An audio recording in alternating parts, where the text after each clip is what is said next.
Subscribe now and press the bell icon. Never miss an update.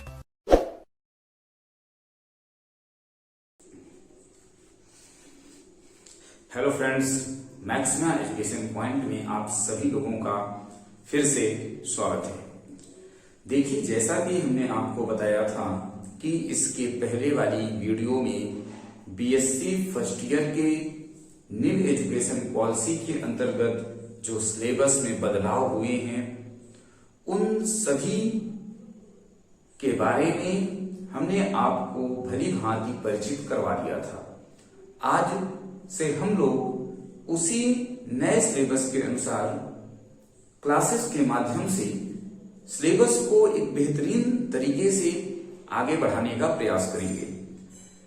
तो देखिए, जैसा कि हमने आपको बताया था कि फर्स्ट ईयर में बीएससी फर्स्ट ईयर में जो साल भर का सिलेबस है वह दो पार्ट में बटा हुआ है, सेमेस्टर 1 और सेमेस्टर 2।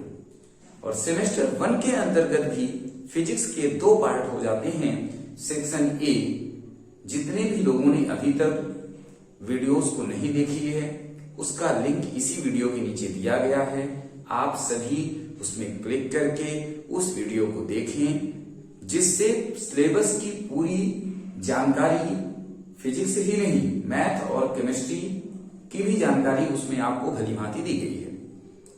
तो ये जो साल भर का सिलेबस है उसमें सेक्शन ए के अंतर्गत मैथमेटिकल फिजिक्स, सेक्शन बी के अंतर्गत न्यूटोनियन मैकेनिक्स को रखा गया है। जैसा कि आप जानते हैं कि मैथमेटिकल फिजिक्स के अंतर्गत मैथ से संबंधित क्वेश्चंस आते हैं, तो उसी परिप्रेक्ष्य में हम लोग ध्यान देंगे कि मैथमेटिकल फिजिक्स के अंतर्गत आपको कौन कौन से चैप्टर्स पढ़ने हैं।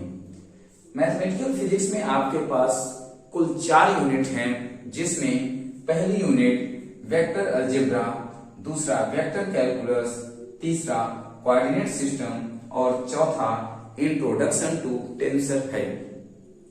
इन सभी यूनिट, सभी चैप्टर्स के सभी टॉपिक को हम लोग बहुत बेहतरीन तरीके से पढ़ने वाले हैं। तो आप सभी तैयार हो जाइए।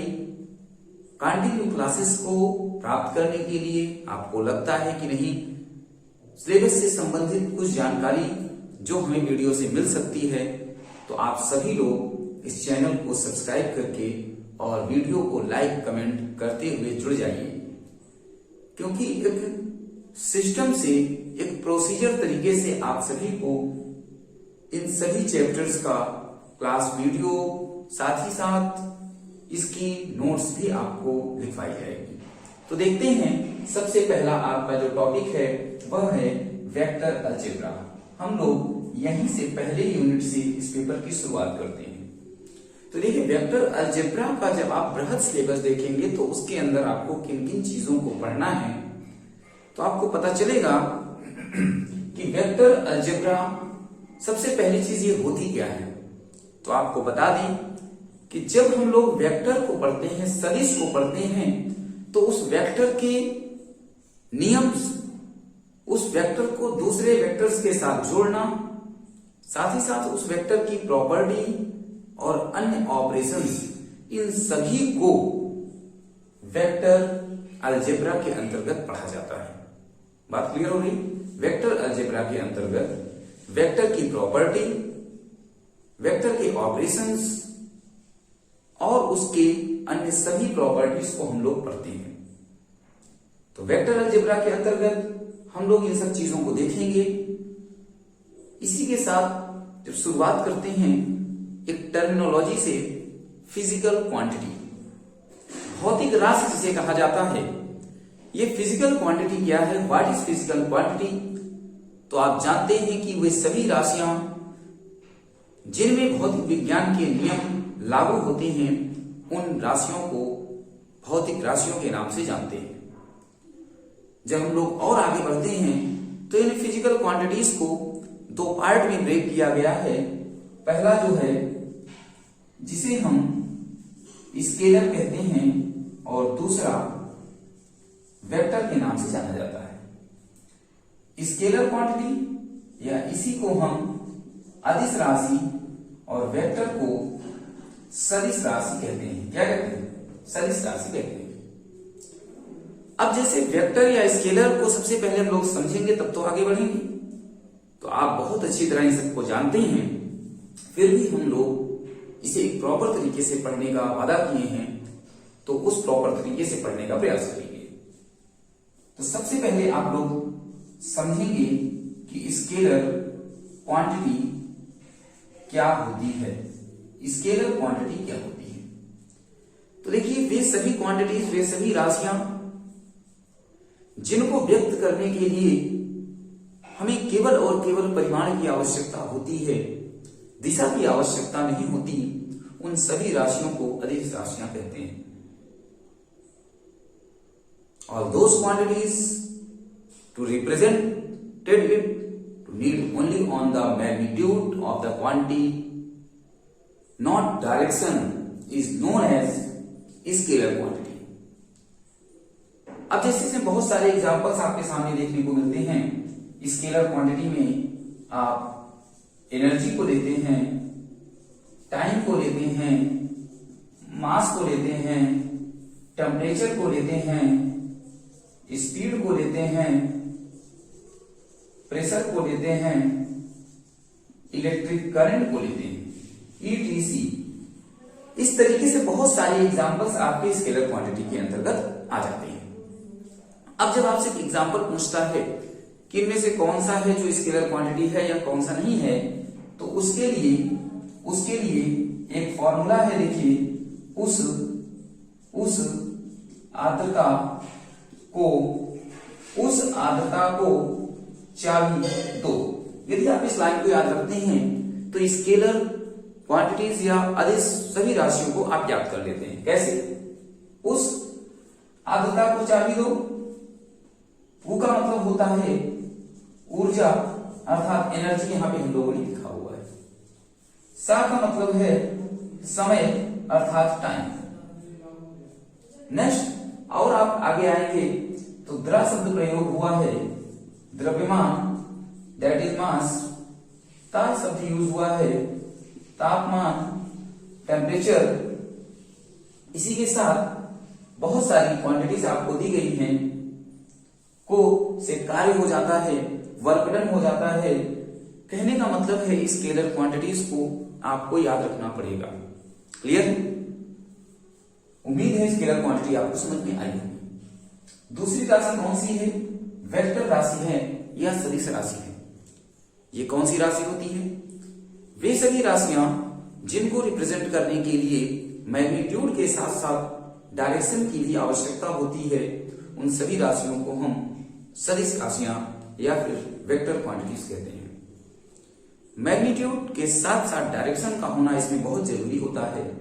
हम लोग कुछ ऐसी परिभाषा को लगातार याद कर रहे हैं, लेकिन वेक्टर अलजेब्रा के अंतर्गत यह परिभाषा पूरी तरह से मान्य नहीं है। हम लोग थोड़ा सा स्टैंडर्ड बनाने का प्रयास करते हैं।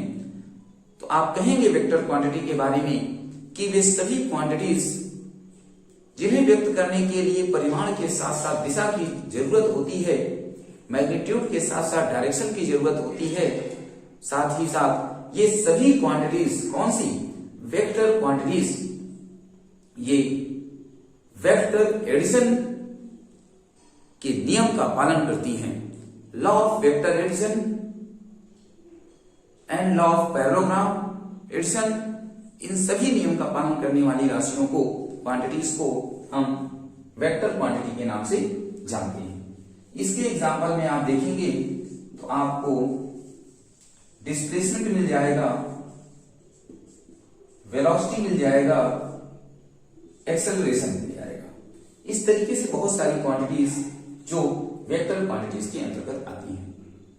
वेक्टर अलजेब्रा जैसा चैप्टर शुरुआत हो चुका है, जिसकी शुरुआत स्केलर और वेक्टर क्वांटिटीज से होती है। तो आपको ये स्केलर और वेक्टर क्वांटिटीज दोनों परिभाषाएं समझ में आ गई होंगी। अब हम लोग जानते हैं कि जब हम किसी वेक्टर क्वांटिटी को रिप्रेजेंट करते हैं तो किस प्रकार से रिप्रेजेंट करते हैं। तो आप यहां ध्यान से देखेंगे कि जब हम कुछ इस प्रकार से किसी एरो को बना देते हैं तो इस एरो की मैग्नीट्यूड को रिप्रेजेंट करने के लिए मान लेते हैं यह मैग्नीट्यूड ए है, तो इसके ऊपर एरो को लगा लगा करके हम लोग इस वेक्टर को रिप्रेजेंट करते हैं, अर्थात it is read as vector A. ये जो लाइन है इसमें एक इनिशियल पॉइंट होता है और एक ये एरो होती है। ये जो पॉइंट है इसे हम इनिशियल पॉइंट के नाम से जानते हैं और ये जो पॉइंट है इसे हम एंड पॉइंट के नाम से जानते हैं। साथ ही साथ इस लाइन को डायरेक्टेड लाइन भी कहा जाता है। क्या कहते हैं? डायरेक्टेड लाइन भी कहते हैं। तो अब हम लोग स्केलर और वेक्टर की डेफिनेशन को लिखेंगे, उसके बाद इसके आगे टॉपिक की ओर चलेंगे।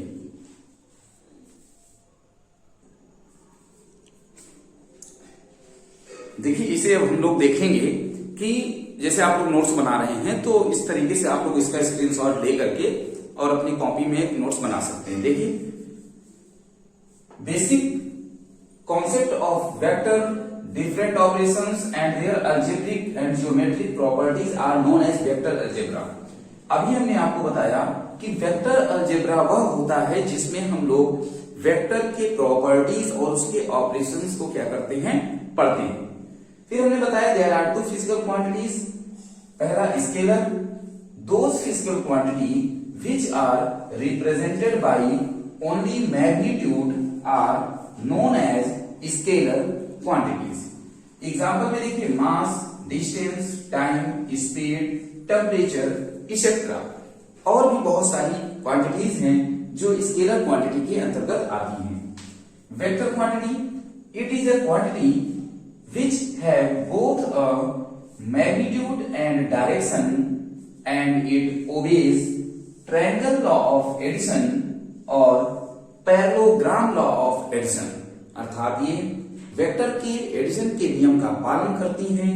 उन्हीं क्वांटिटीज को हम वेक्टर क्वांटिटीज के नाम से जानते हैं। एग्जांपल में displacement, velocity, acceleration, force etcetera और भी क्वांटिटीज हैं। नोट करके देखेंगे, जब वेक्टर को इस प्रकार से रिप्रेजेंट करते हैं तो ये जो लाइन है, line is called directed line. क्या कहते हैं इसे? इस लाइन को हम डायरेक्टेड लाइन के नाम से जानते हैं। जबकि O is called the origin और initial line. You know that O is called the origin और initial line and P is called end point और a new name given to the P point is known as terminus point. Means P को हम terminus point या end point के नाम से भी जानते हैं।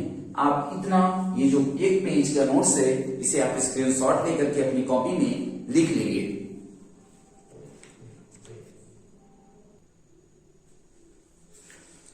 तो आपने स्केलर और वेक्टर क्वांटिटीज को भली भांति समझ लिया है। अब हम लोग उसके आगे बढ़ेंगे और नेक्स्ट जो आपका टॉपिक होगा वह होगा कौन सा? Null vector. क्या होगा? नल वेक्टर या फिर इसी को बोलते हैं जीरो वेक्टर। अगला जो टॉपिक है वह है नल वेक्टर या फिर जीरो वेक्टर। आपको बता दें कि यह सभी चीजें हम अपनी ऑफलाइन क्लास में पढ़ा चुकी हैं, तो वे सभी स्टूडेंट्स जो इसको पढ़ चुके हैं वे इसका रिवीजन कर सकते हैं। जबकि जिन लोगों ने अभी तक नहीं पढ़ा है और वेक्टर अलजेब्रा जैसा चैप्टर जो उनको लगता है कि हार्ड है, वह पूरा का पूरा सिलेबस आपको बहुत आसानी से समझ में आने वाला है, क्योंकि हम लोग इसको बहुत ही साधारण तरीके से और बेसिक ढंग से समझने का प्रयास कर रहे हैं। ठीक है, चलो टॉपिक है नल वेक्टर या जीरो वेक्टर क्या होता है। जैसा कि आप जानते हैं कि नल का मतलब ही होता है खाली, जीरो का मतलब ही होता है जीरो और जीरो मतलब खाली। इसका मतलब है कि वेक्टर को डिफाइन करने के लिए दो क्वांटिटीज आपने निकाला था, एक मैग्नीट्यूड और दूसरा डायरेक्शन। नल अर्थात जीरो का मतलब है जीरो, ना तो मैग्नीट्यूड होगा और ना ही कोई इसकी क्या होगी, डायरेक्शन होगी। ये दो हम लोग अपनी जो परिभाषा पढ़ते आ रहे थे कि a quantity which have no any magnitude and no direction is known as null or zero vector।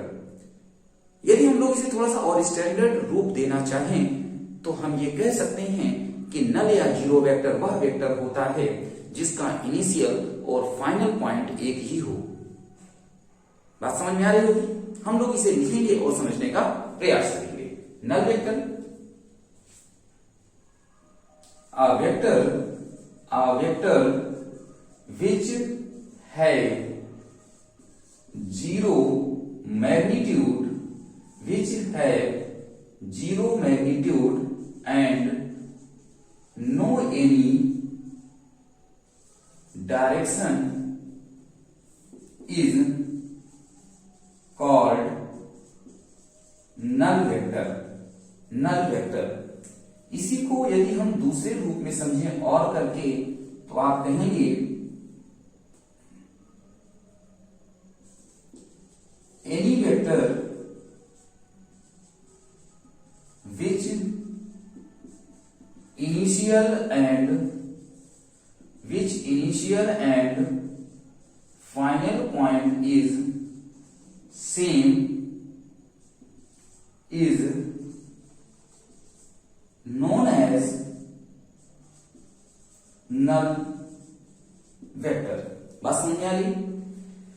जैसे हम कहें कि अगर हम लोग यहां से स्टार्ट करें और कुछ इस प्रकार से चलते हुए वापस अपनी जगह आ जाएं, इनिशियल पॉइंट भी ए था और फाइनल पॉइंट भी क्या था, ए था, अर्थात यह एक प्रकार का जीरो वेक्टर डिफाइन करेगा। क्लियर है? जीरो वेक्टर से बहुत सारी चीजें आपकी परीक्षा में नहीं आती हैं। आप ये सिर्फ परिभाषा जानते रहिए कि जीरो वेक्टर क्या होता है। इसकी मुख्य रूप से जो पूछा जाता है या पूछा जा सकता है वह प्रॉपर्टीज ऑफ जीरो वेक्टर पूछा जा सकता है। तो हम लोग उन प्रॉपर्टीज की ही बात कर लेते हैं। हेडिंग होगी प्रॉपर्टी या properties of zero vector. Properties हम लोग किसका देखेंगे? तो जीरो वेक्टर की प्रॉपर्टीज देखेंगे। तो आप यहां समझेंगे कि पहले नंबर पर यदि हम जीरो वेक्टर का मॉड निकालते हैं तो आंसर जीरो आता है। मॉड का मतलब यहां पे वेक्टर में मॉड का मतलब मैग्नीट्यूड से लिया जाएगा। किससे? मैग्नीट्यूड से लिया जाएगा, अर्थात mod of zero equal to कितना होगा? जीरो होगा। If vector A equal to axi, ayj और azk, where ax equal to ay equal to az equal to zero, means magnitude ax, ay, az तीनों Cartesian coordinate में इसका magnitude zero होगा। तो ऐसे वेक्टर को हम लोग नल वेक्टर और मॉड ऑफ जीरो से डिफाइन करते हैं। दूसरी प्रॉपर्टी है फॉर एनी वेक्टर ए। मान लीजिए आपके सामने कोई भी वेक्टर ए दिया गया है, तो यदि हम इस वेक्टर का सम करते हैं जीरो वेक्टर के साथ तो आपके पास वही वेक्टर आएगा जो आपने लिया है। दूसरा है यदि आप इस वेक्टर का मल्टीप्लाई जीरो वेक्टर के साथ करते हैं तो आंसर आपको क्या मिलेगा? जीरो वेक्टर आंसर इसमें देखने को मिल जाएगा। क्लियर है? तीसरी property for any number lambda. यदि कोई वैल्यू लेमडा है और उसे आप जीरो वेक्टर के साथ मल्टीप्लाई करते हैं तो आंसर भी क्या आता है? जीरो वेक्टर आता है। और चौथी प्रॉपर्टी है vector A into vector A equal to zero, means the vector multiplied by itself give the result is zero vector और मैग्नीट्यूड ऑफ जीरो। तो यहां से आपने देखा कि नल वेक्टर क्या होता है और इसकी क्या क्या प्रॉपर्टीज होती हैं।